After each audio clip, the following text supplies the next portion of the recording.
Pengaturan segitiga exposure pada kamera DSLR.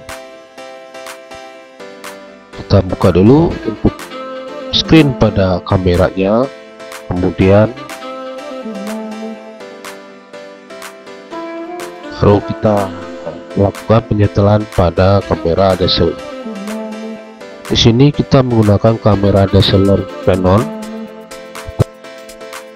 Kita hidupkan kamera dan akan tampil menu awal pada segitiga exposure.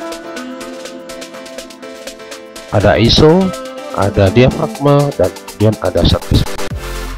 ISO di situ bernilai 500, diafragma 3, dan shutter speed 106.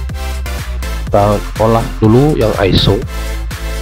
Kita ambil menu ISO dengan menggunakan tombol Q, lalu akan tampil angka pengaturan ISO dari 100 sampai 6400.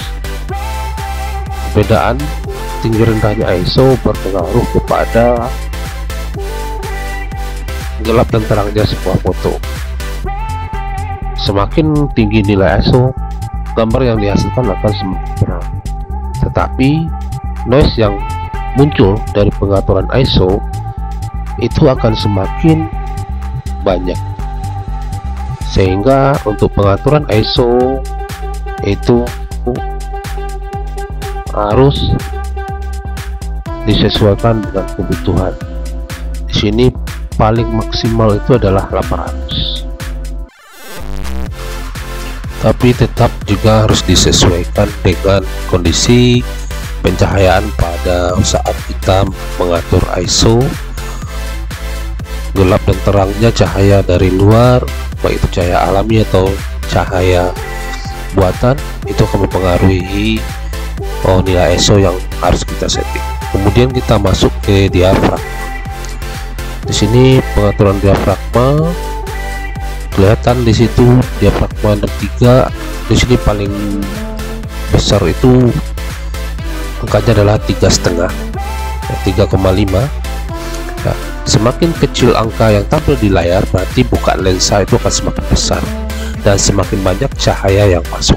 Sedangkan semakin besar angka yang ada di f-nya, itu akan semakin kecil bukaan lensa dan semakin sedikit cahaya yang masuk pada kamera.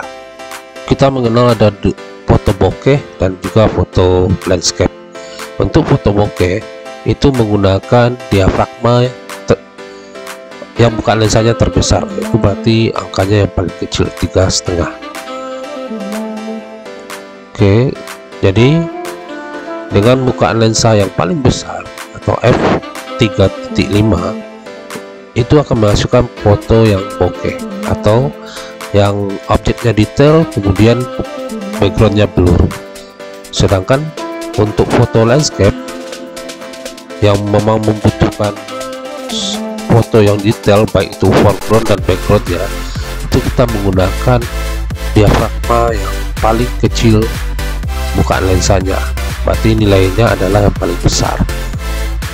Biasanya digunakan di f22 sehingga bisa menghasilkan hasil foto yang detail, karakter, dan backgroundnya. Kemudian kita masuk ke shutter speed. Sesuai dengan namanya, itu pengaturan shutter speed untuk kecepatan lensa untuk menangkap cahaya. Jadi semakin besar nilai shutter speed, maka akan semakin cepat sebuah kamera untuk menangkap cahaya.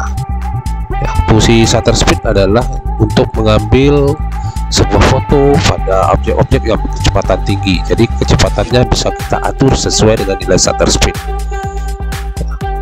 Jadi shutter speed semakin besar, itu akan semakin cepat pengambilannya, dan tapi hasil foto akan semakin gelap. Begitu juga sebaliknya. Sekian dan terima kasih.